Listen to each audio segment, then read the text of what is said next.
नमस्कार दोस्तों, मैं हूँ दिनेश के वोरा। बहुत-बहुत स्वागत है आपका डेली न्यूज़ इंडिया 1.0 के इस रविवार के स्पेशल अंक में, जो ज्योतिष के ऊपर हम आधारित अपने विशेष विद्वान से हम बातचीत करते हैं।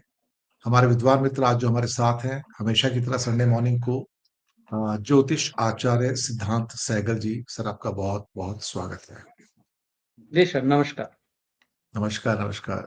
सिद्धांत जी, ये गुज़रा हफ्ता भी काफ़ी हलचल वाला गया, जहाँ पे भागवत साहब ने भी काफ़ी हलचल मचाई कि 75 में कोई रिटायर नहीं होगा, मैं भी रिटायर नहीं होऊँगा। 2 साल से सबको भुलेखे में रखा हुआ था, सबको मूर्ख बना के रखा हुआ था और सब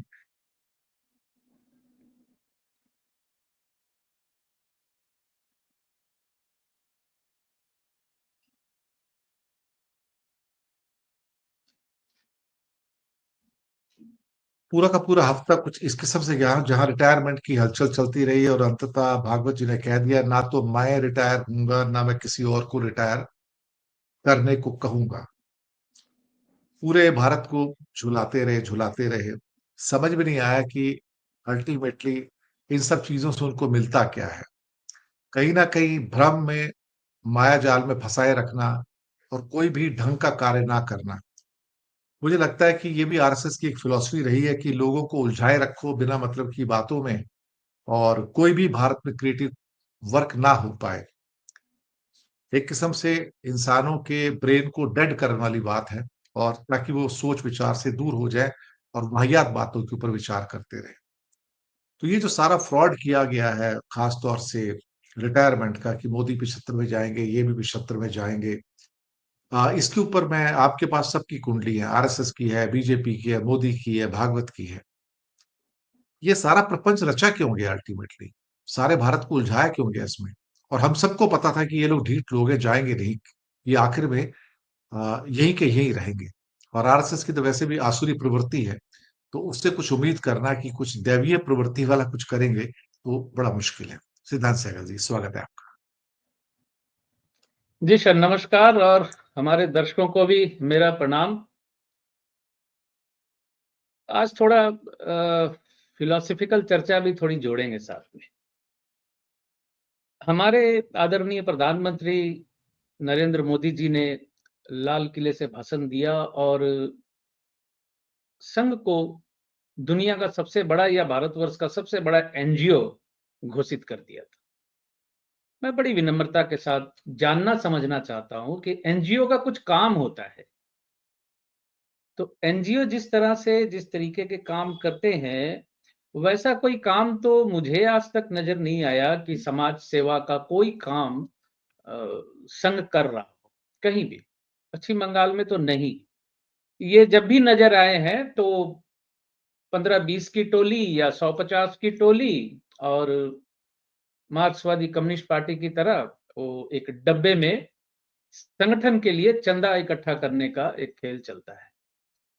तो एनजीओ के जो कुछ काम होते हैं, वो ऐसा कोई भी काम फोटुओं में देखा होगा। फोटोएं तो कैसी बनती हैं, आप भी समझते हैं, हम भी समझते हैं, फोटोबाजी कैसे चलती है। हर बार एक अ, नारी या बाला कहें, उसको हिंदी में बाला भी कहते हैं, रो पड़ती है इमोशनल होकर हमारे प्रधानमंत्री जी के विदेशी दौरे में। इतनी ज्यादा इमोशनल हो जाती है, फिर उसकी क्लिप वायरल होने लगती है। तो मैं यहाँ प्रोग्राम में पहले भी आपको 1-2 बार कह चुका हूँ कि संघ जो भी कर रहा है, ये मंथन, चिंतन, ये जो भी कर रहा है, ये सिर्फ विरोधी आंदोलन, विरोधियों की मेहनत को छोटा करने के लिए और उनकी मेहनत को छीन कर अपने नाम करने के लिए। जैसे 240 सीटें जब 2024 में आ गई, तो ये हवा भी फैला दी गई कि संघ ने साथ नहीं दिया।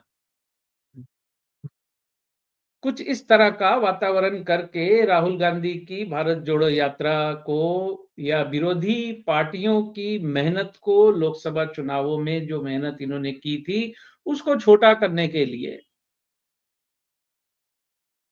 ऐसे बयान संघ की तरफ से आते हैं। पिछले 2-3 साल से तो ज्यादा देख रहा हूं।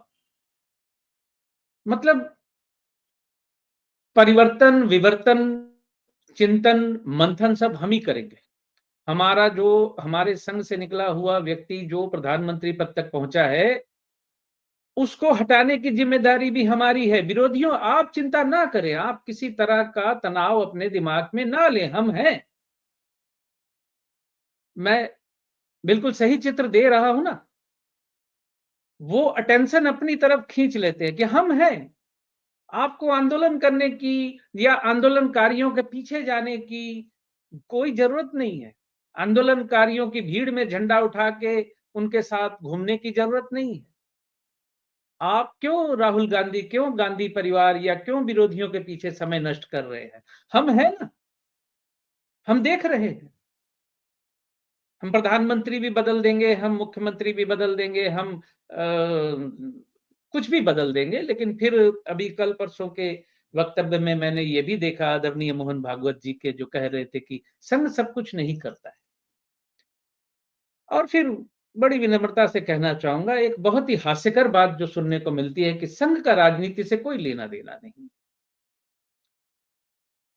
अब आपने पहले शुरुआत ये कह के की कि 75 वर्ष की आयु को लेकर जो बात थी, उससे वो पलट गए, उलट गए और करना क्या चाहते हैं ये।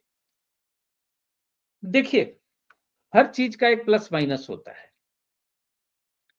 इसमें कोई संदेह नहीं कि 2013-14 तक संघ बड़ा पूजनीय और वंदनीय था। संघ के नेचर, संघ के चरित्र, संघ के चाल चरित्र, चेहरे को भारतवर्ष की जनता 13-14 तक इतना नहीं पहचान पाई थी जितना आज 2025 में पहचान गई है। जैसे इन्होंने ही वक्तव्य दिया कि 75 वर्ष की आयु जब हो गई तो आप दूसरे को मौका दे दीजिए। हमारे संगठन के फलाने अधिकारी 75 की आयु होते ही चले गए। चर्चाएं शुरू हो गई।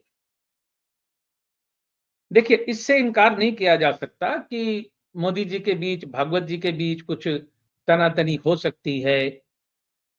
तो तनातनी इस वजह से है कि लोकसभा में बहुमत कम हो गया। यही मुख्य कारण है और कुछ नहीं। बाकी तो मोदी जी संघ का काम कर ही रहे हैं। देश का कितना कर रहे हैं वो भी लोग देख रहे हैं, और संघ का कितना काम कर रहे हैं वो भी देख रहे हैं। तो स्थिति यही है। अब आपने कहा कि ये क्या चल रहा है, कैसे चलेगा? तो मैं आपको एक बात बताऊं। एक बड़ी छोटी सी धार्मिक पोस्ट बहुत घूमती रहती है व्हाट्सएप पे कि तू जो करना चाहता है वो तू कर। मैंने कुछ ऐसी ही लाइन है, लेकिन होगा वही जो मैं चाहता हूं, ईश्वर जैसे कहते हैं। तो व्यक्ति का एक कर्म होता है, प्रकृति का एक अलग कर्म होता है। हम 100 की स्पीड से वाहन लेकर हिमाचल जा सकते हैं इस वक्त, लेकिन प्रकृति को नहीं रोक सकते। वो कहीं वो धसेगा, कहीं पहाड़ गिरेंगे, कहीं बारिश होगी, इसको नहीं पलट सकते। सारी ताकत, सारा प्रचार हमारे ज्योतिष भाइयों, हमारे ज्योतिष मित्र, मेरे ही पेशे के जितने भी ज्योतिष थे, 90% से 95% तक ज्योतिषी 2024 में 400 पार, 428 पार, षोडश वर्ग कुंडलियों के मास्टर 428 पार कह रहे थे। और मुझे ट्रोल किया जा रहा था कि आप उनके वीडियो जाके सुनिए, देखिए वो 400 पार बोल रहे हैं, आप उनके वीडियो जाके सुनिए और उनसे जाके कुछ सीखिए। अब वो नहीं आते हैं मेरे पास बोलने कि सर आपने अच्छा किया उनसे जाकर सीखा नहीं, नहीं तो आप भी गलत ही बता देते। तो सब कुछ तैयार था 400 पार के लिए। बिल्कुल खुल के बोल दिया गया था 2024 के चुनावों के पहले कि 400 सीटें आई तो हम संविधान बदल देंगे। बिल्कुल कह दिया गया। बाद में इससे पल्ला झाड़ा गया। वो तो आप समझते हैं, पल्स नापने के लिए नर्व दबा के जैसे नाड़ी देखते हैं कि कितना बुखार है, तो वो वक्तव्य देखकर, विरोध देखकर फिर उस पर डिसीजन लेते हैं। सब कुछ तैयार था। सब कुछ था, कोई कमी नहीं थी, लेकिन ग्रह नक्षत्रों ने वहां खेल कर दिया।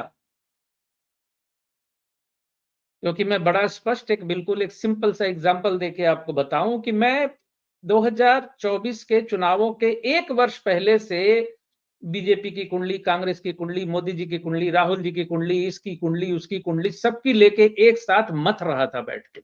और विशेष करके जो मैंने भारतीय जनता पार्टी की और कांग्रेस की कुंडली में चल रही दशा अंतरदशा, पीड़ित और हर्षित, ये जो डिफरेंशिएट मैंने किया था उस वक्त, और 3 चीजों को जब मैंने मिला के देखा 2014 के वक्त जब पूर्ण बहुमत की सरकार आई, तो अंतरदशा क्या थी, उसका कॉम्बिनेशन क्या था, 2019 में कौन सी अंतरदशा चल रही थी, उसका कॉम्बिनेशन क्या था, और 24 में क्या कॉम्बिनेशन है, वो भी मैंने एक्सप्लेन करके बताया था। मैंने मुंह से आके ऐसे ही नहीं बोल दिया था कि फलाना ढिमकाना उपकाना झिचकाना ऐसा होगा। मैंने बिल्कुल तथ्य दर तथ्य चीजें सामने रखी थी, और तथ्य के साथ मैंने कहा था कि 14 में जो हुआ, 19 में जो हुआ, 24 में नहीं होगा।